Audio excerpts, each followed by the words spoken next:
How's it going, everyone? It's Gadgets Boy. Welcome to another video.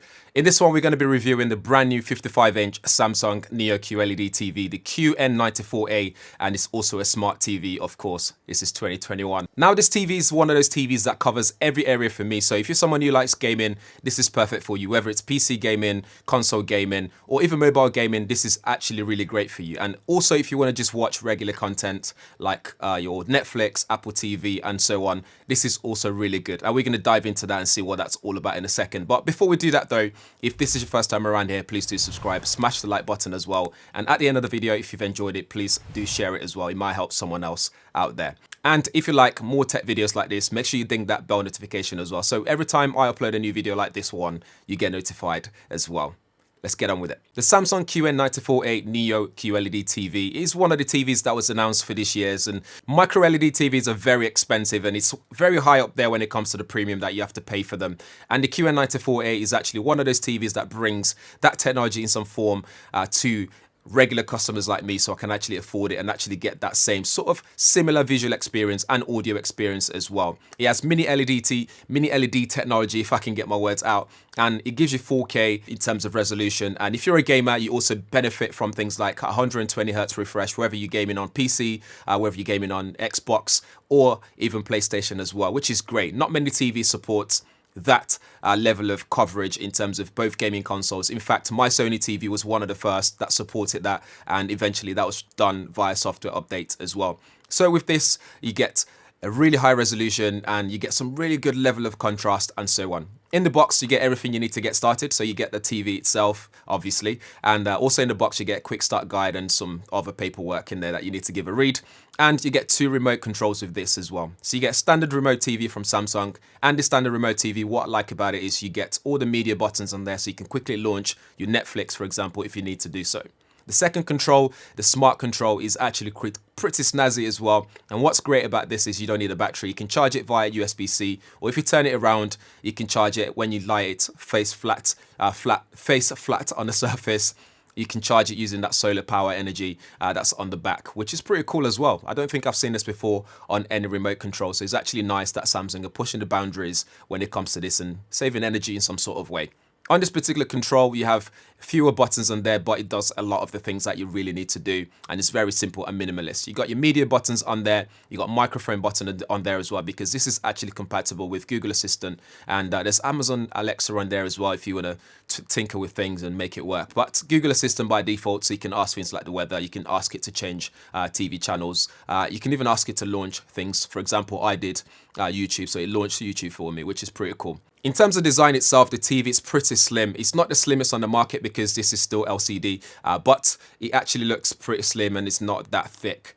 So if you were to mount this on the wall, it's going to sit very flush as well. And with that ambient mode, it just looks really nice on the wall when you get it all nice and set up. On the back, you get various ports available, and amongst those ports are all the HDMI ports, including eARC for your media consumption in terms of connecting it to a soundbar. For example, I've got Sonos soundbar that is compatible with this, so I can enjoy Dolby Audio using that, although the TV itself doesn't have Dolby Audio or Dolby Vision built in. What you'll also notice is we don't have that One Connect box, which is a shame, but what we have to compromise here though is the TV stand itself, the base, has some slats, some lines in there where you can feed the cables through, so for cable management. So you can pretty much still manage your cable, especially if you're not mounting it on the wall, but you still get this line on the back as well, which allows you to place your cable in a nice uniform pattern if you were to mount this on the wall, which is pretty cool as well. So I think Samsung have sort of thought about a way to replace that thing, but I still prefer One Connect box though. Samsung, if you're listening, the next version, make sure it comes with that One Connect box. Talk about mounting it on the wall as well. The power cable is that L-shaped format, so when you plug it in, it doesn't stick out. So when you mount it on the wall, it's not going to affect the way that you mount it, so it's not going to stick out in any way. So that's pretty much cool. What I also love about this though is it works very well in different viewing angles with that wide angle display. So whether you're viewing it from the side of the living room or gaming from the side of the living room, you're not going to lose visual quality, which I've tested out here in the studio and it works really well. Even with all my lighting in here, the quality is still looking really good as well. So rest assured, if you're living in a living room where it's so bright in there, you're still going to get a good level of contrast and all that kind of stuff. Setting up the TV is very easy as well. If you have a Samsung smartphone, it's even much more easier using your Samsung smartphone because it recognizes it and it allows you to do this order setup very quickly. But otherwise, just follow the on-screen setup information and you're good to go. Just follow the step-by-step guide. Otherwise, once you've set up here, the main screen gives you this option here. But if you scroll down, you get a universal guide, which gives you what's on right now. It just makes it very easy. You can have a look at the news and trending, free movies, Samsung TV Plus, which is also free, by the way. So it gives you access to live TV broadcasts from around the world at no extra cost, no strings attached. And you can scroll all the way down. There's loads of different options available to you. And if you get to the bottom, there's a button as well that you press that takes you right back to the top of the screen. But what really works here, what really looks good, is the way they've laid out the layout of everything. So if you look here, you've got settings, which gives you quick settings options like intelligent mode, e-manual. You've got amplify mode, TV speaker, game mode on and off, and subtitles as well. So those are the things that you might really need to change very quickly. If you go back down, you've got your sources, so you can change different sources, and this also automatically and intelligently scans your audio, your TV sources as well. So if you plug in your gaming console, your Xbox, for example, to your HDMI port, it would automatically scan and find what that is and do the setup accordingly. You've got smart things up, obviously, which because it's a Samsung product, which allows you to control your smart things. So your smart things, Internet of Things. So like my front door motion, you can see everything there. I can adjust them and tamper with them from here from my TV, which is pretty cool. You go into search, you can search for different things, it's up to you. And then you got your applications where you can look at things like Spotify, BBC Sounds, Google Duo. And if you go to MultiView, MultiView is pretty cool. It just allows you to have that picture-in-picture kind of thing and side-by-side video sources. So if we go in here, you have your presets, which you can also create your own as well.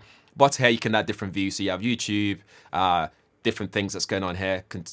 Content you can watch simultaneously. You can see everything that's going on. So for example, we can have highlights from this football game here.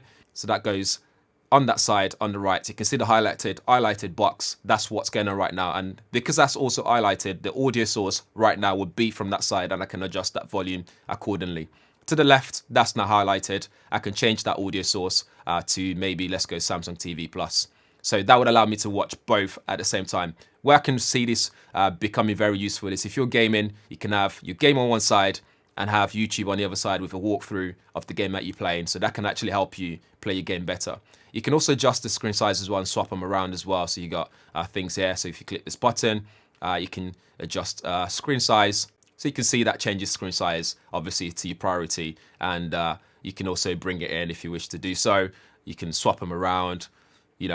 It just works. It's really nice. And you can also do picture-in-picture. So you can actually have that one thing just floating around on the screen as you're doing so. And you can listen to the sound from two different screens, connect to Bluetooth speaker, and you can just also exit as well. But once you exit, you can either save it if you wish to do so, or you can just exit only, which I'll do just for the sake of this video. And that will take you back to the home screen. And then it's enlarged to the big full display. Going back to the main home screen, you then have ambient mode, which looks beautiful. So especially if you have this mounted on the wall, it will look really good as well. So it makes it a lot more functional than being just a TV. So it can be a piece of art on the wall if you wish to do so. You have home, nothing really there. And then at the bottom, you can scroll past all the media sources like Prime Video, Netflix, ITV Hub, BBC iPlayer, Rocky TV. The list goes on. And you also got Samsung Health as well. So this works with your Samsung Galaxy Watch if you want to do that. A bit like Apple Watch and how they do this with Apple TV and Apple Fitness stuff. You got Apple TV on here, you got internet, you got Google, Alexa, you got My5 and so on. So you got a plethora of different media applications that you can use without having to buy an extra media box to be able to access all these things. But let's go back into settings though, which is where things get really serious. So if you go into intelligent mode, so this Samsung TV uses adaptive and uses AI and all sorts of different things. So for example, we have a Neo quantum processor, which allows you to upscale pictures. We have quantum HDR 2000 for that really good level of detail when it comes to your highlights and your contrast as well. You have quantum matrix technology for that contrast level, which is really good. And this is HDR 10 plus certified as well. You also have 100% color volume in terms of DCI-P3 rating. And you have a wide angle view, which I tested as well. So viewing this from different side of the room, you're not going to lose visual quality. quality almost, which looks really good. So intelligent mode just improves your viewing experience. You got adaptive picture, which optimizes brightness and picture quality in real time as well, based on the light level in the room. So again, it just makes sure that the picture that you're looking at is always as good as it can be. You got adaptive voice amplifier, which allows you to get the best from the voice from the TV, so you can hear every word that's been spoken if you're watching a movie. You've got adaptive sound plus as well for audio content, and you got adaptive volume as well, which is, I find, really useful, so you don't wake up the neighbors, for example. So if it all of a sudden goes loud in one part of the movie that you're watching, this will automatically adjust it. So again, you don't wake up your neighbors or all of a sudden jump out your seat thinking, what is going on here? So those are the main thing that's happening there that you need to remember. And then onto gaming though, we go to external device manager, and then we have game mode settings on here. But make sure you go into input signal plus first and adjust and activate that for the ports, which is HDMI 4, which is the HDMI ports for 2.1, and for gaming, all that gaming goodness like 4K 120 Hertz refresh. But before we get into game mode settings, we have to change to an external source so we can get into that. So if we change the source here to game console, so at the moment I've got the Xbox Series S, which I normally have in my studio. I've got that connected right now. So if we go back into that settings, for example, so that should allow us to change that. But the good thing though, it's that quick settings option here again. So if we scroll all the way here, we can just go into game mode, scroll up, go to game mode settings, and you can see what that is. So before we do that, as I was saying, input signal, make sure that's on, go to game settings, put game mode on. So once you go into that game mode, you then have this options at the bottom, which is pretty cool. This reminds me of when you're testing games on PCs and stuff. You got your input lag. It tells you that it's the fastest. The frames per second right now, I'm not gaming, so it's still sitting at 60 frames per second. You got HDR. You got FreeSync Premium Pro as well, so for your variable refresh rate, and it tells me my speaker output. If I'm connected to a PC, you can change the aspect ratio on here from 16:9 to 21:9 aspect ratio, change the screen position, and game mode settings as well. If you go into game mode settings, it just takes you back to that gaming mode settings that we've been through already. But once you've got all that set up and you go into your console settings, so if you go to TV and display options for the Xbox, for example, you then see the resolution available, 4K Ultra HD. You got refresh rate, so I can do 120 Hertz refresh rate. And if we go into 4K TV details, you can see that all this is supported, which is pretty cool, right? And if we go into video modes, you can see the options available as well. So you can do auto low latency mode. So again, that's another option that's available. You got your variable refresh rate and auto HDR and allow HDR10 as well. So you're getting the full whack of what you can get in terms of video quality when it comes to gaming on the go, and gaming on your console. And Call of Duty just looks fantastic when you're gaming on this, whether you're playing online. Input lag is next to non-existent here. You can just have that leg up over everyone else that's playing online. So, and you're getting really good graphics quality. The blacks looks really good. When you're watching movies as well, it just looks fantastic. The colors look rich while still staying accurate. You got good level of highlights that still got loads of details in the bright side of things. And the contrast levels looks really good as well. Even the blacks looks almost identical to what you get on OLED TVs, which I'm actually surprised that I'm saying that myself. But you're getting really good package here, which gives you everything that you need all in one. What's missing for me is that Dolby Vision, and it's also missing that one connect box that it could have in as a package as a whole, which is something that we're getting used to now with Samsung TV. So it's a shame they didn't include that with this as well. So as you can see, the QN94A Neo QLED TV, smart TV, it's a mouthful. It's packed with loads of features and really good quality as well for what you're paying for it. It offers so much more than what you'd normally get on the market right now. So in terms of whether you're gaming on a PC, consoles, you get 4K 120 Hertz with variable refresh rates, FreeSync, for example.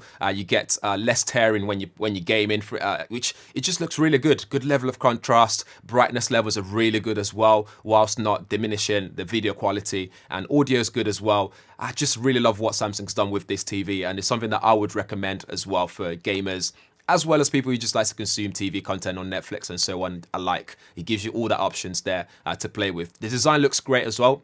I mean, it's got near bezel-less display, as you can see behind me there. And also, it gives you that slim profile. It's not the thinnest I've seen, but it still gives you a really good slim profile. So when you mount it on the wall, it just looks really good. And you can just whack on that ambient mode as well when you're not using it. And it just becomes more than just a TV in your living room. But over to you guys though. Let me know what you think in the comments below. Is there anything you want to know about it? There's loads of techie bits that I could go into, but I don't want to go too much into that to make this more about my experience with it. But I'll leave a link in the description if you guys want to find out more about all those quantum technology and stuff that Samsung has put into this and mini LED. You can have a read yourself and understand a bit more about that as well. But in the meantime, if this is your first time on the channel, please do subscribe, smash the like button, share it, and ding that bell notification so you get to know every time I upload videos like this up on the channel.